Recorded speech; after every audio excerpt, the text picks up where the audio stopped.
अनंत ब्रह्मांडना अधिनियंता सत्य पुरुष परमात्मा सद्गुरु कबीर भगवान प्रातस्मरणीय परम श्रद्धेय सद्गुरुदेव श्री शांतिदास जी महाराज साहेब,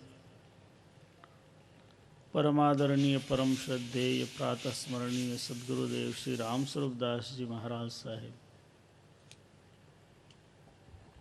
बधाज संत वृंद, भाइयों माताओं बहनों, श्रीमद् ब्रह्म निरूपणम ग्रंथ का पाठ विवेचन करते हुए आज के इस तृतीय दिन के अपराह्न विवेचन का प्रारंभ करने जा रहे हैं।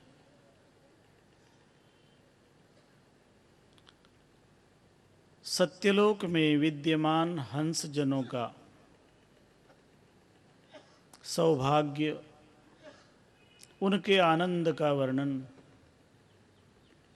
और जहाँ वह हंस जन्म लेता है, जो माता ऐसे हंस को जन्म देती है, ऐसे संत को प्रकट करती है, उस माता की महिमा भी उतनी ही श्रेष्ठ बनती है। जगत में जीव के लिए, शरीरधारी के लिए मातृपद कितना महत्वपूर्ण है। अपने शास्त्र तो यहाँ तक कहते हैं कि माता तो सबसे बड़ी देवता है। इसलिए जब शास्त्रों में देवत्व के विधान किए जाने लगे, तब सबसे पहला स्थान माता को दिया। मातृदेवो भव। गुरुदेव शिष्य को उपदेश करते हैं कि तुम माता को तो देवता ही समझो। पिता का क्रम माता के बाद आता है, और कारण यह है कि माता जितना इस देहधारी जीव को अपने उदर में धारण करके कष्ट उठाती है, उतना कष्ट पिता नहीं उठाता। इसलिए माता बालक को जीवन देने वाली बन जाती है,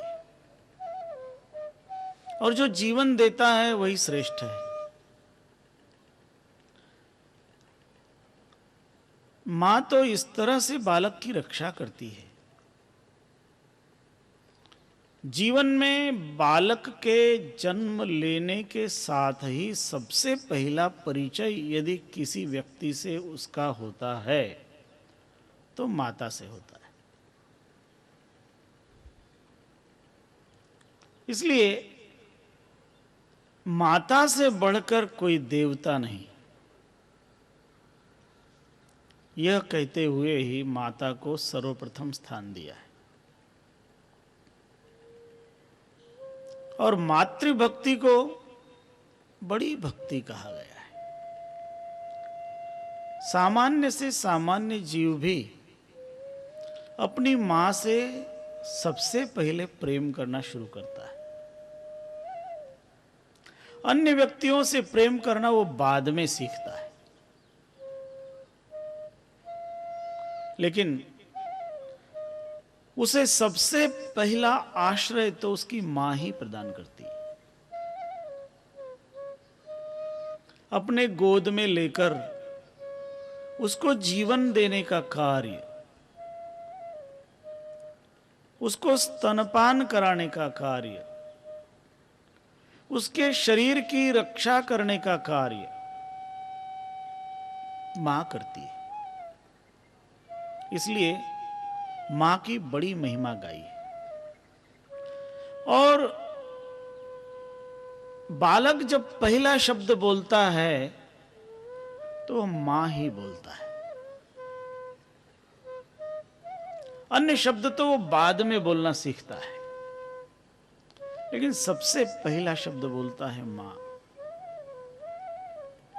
और ये जो मातृत्व है,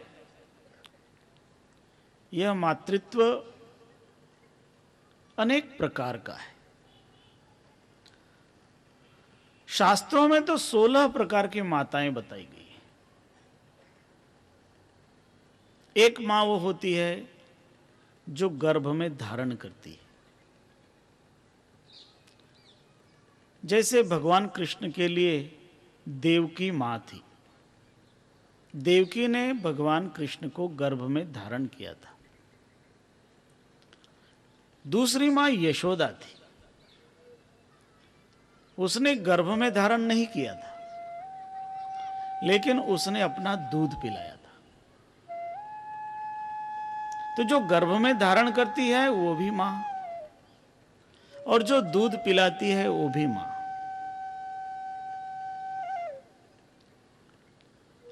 आजकल बहुत बहनें अपने फिगर की चिंता में बालकों को अपना दूध नहीं पिलाती। और कभी कभी बहुत जगह तो यह देखने को आता है, और प्रदेश में बहुत देखने को आता है, छोटा सा बालक रहेगा, उस छोटे से बालक को ही जो शिशु घर रहता है वहां रख के वो काम करने चली जाती। क्योंकि प्रदेश में ऐसा है कि पति पत्नी जब तक काम न करते हों तब तक उनको परिवार चलाना मुश्किल हो जाता है। इसलिए वो छोटे से बालक को शिशु घर में रख देती हैं, अथवा जहां पर उन बच्चों की सुरक्षा करने वाली आया जैसी होती हो वहां पहुंचा देती। कहीं कहीं तो छोटी छोटी बालिकाएं उन बच्चों की देखरेख करती, और वो जो काम करती है उस काम का उनको वेतन मिलता है, और वो कार्य कहलाता है बेबी सीटिंग। तो जो बेबी सीटिंग का काम करने वाली उस बच्चे का जीवन रक्षण करने वाली है, चाहे वो छोटी बच्ची ही क्यों न हो, यदि वो बालक की रक्षा करती है तो उसको मां का दर्जा मिलेगा।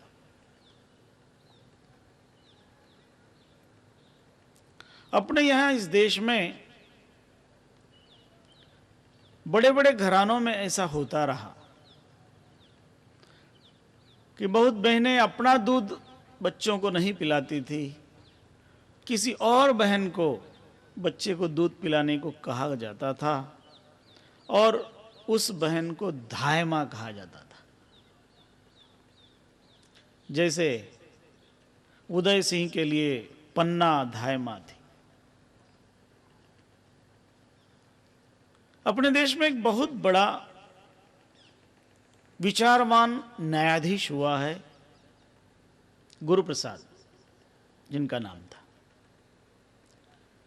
वे गुरु प्रसाद जी बंगाली थे, और उनको छोटी अवस्था में जिस महिला ने दूध पिलाया था अपना, उसके प्रति उनको इतना आदर था कि एक बार वो हाईकोर्ट में केस सुन रहे थे, दोनों तरह से दलीलें हो रही थी, और वहां पर वो मिलने के लिए वो बुढ़िया माई आई। जब वो बुढ़िया माई वहां आई और गुरु प्रसाद जी की नजर उस पर पड़ी, तो वो अपने आसन से उठकर खड़े हो गए।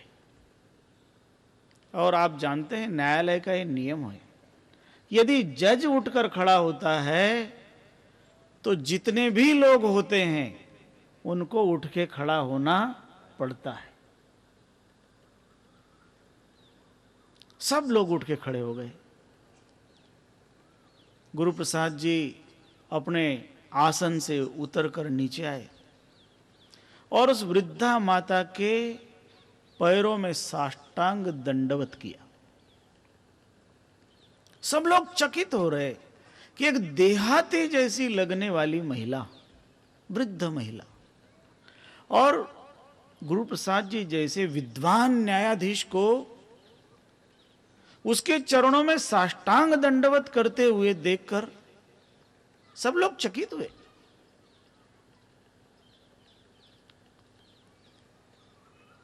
उस माता को वंदन करके गुरु प्रसाद जी ने उसे बताया कि थोड़ा सा मेरा कार्य बकाया है, उस कार्य को पूरा करके मां फिर मैं आपसे मिलूंगा।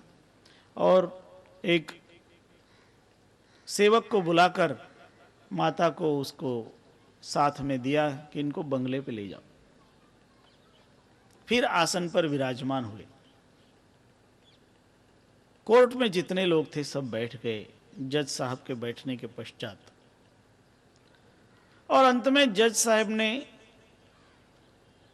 सबके कुतूहल को देखकर यह बात कही। कहा कि आप लोगों को आश्चर्य हो रहा होगा कि इस वृद्धा को मैंने साष्टांग प्रणाम क्यों किया।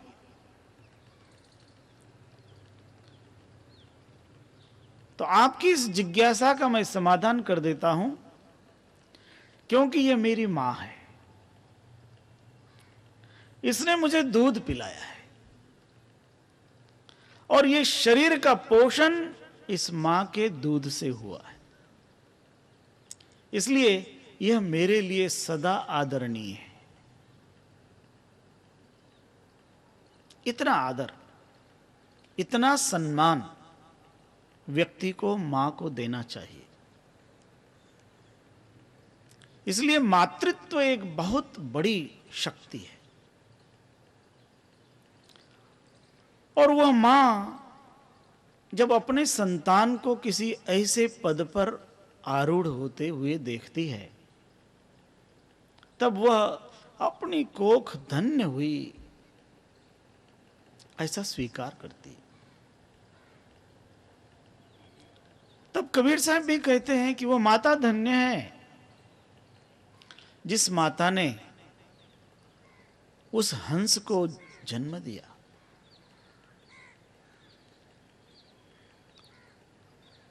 माता के बाद का क्रम दिया है पिता को।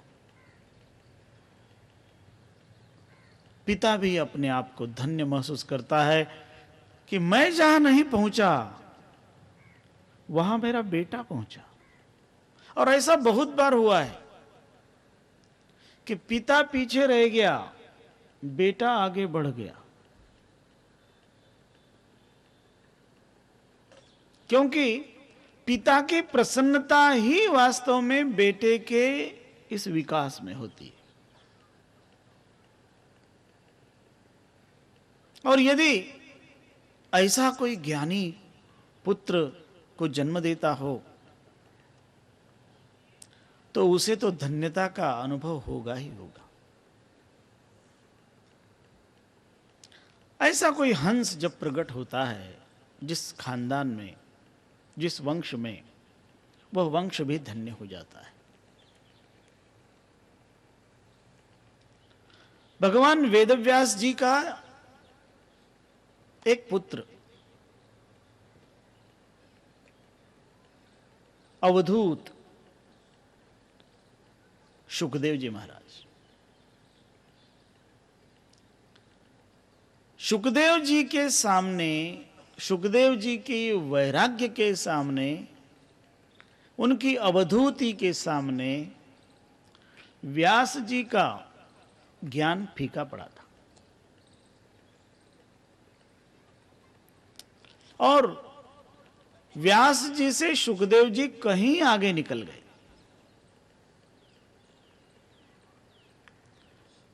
क्योंकि शुकदेव जी ने तो गर्भ में ही माया का त्याग किया। कबीर साहब ने इस बात को कहा है।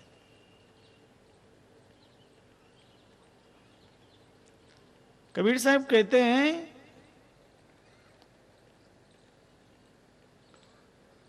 जो राजा है, जो रंक है, वे सभी दुखी होते हैं। इस दुनिया में सब कोई दुखी है। तन धरि सुखिया कोई न देखा, जो देखा सो दुखिया। राजा दुखिया, प्रजा दुखिया, तापस को दुख दूना। आशा तृष्णा सब घट व्यापे, कोई महल नहीं सूना। जोगी जंगम ते अति दुखिया। बताए ने दुखी दुखी कहता सुखदेव जी નું નામ લઈને કહે, શુકાચાર્ય દુઃખ ही के कारण गर्भ ही माया त्यागी।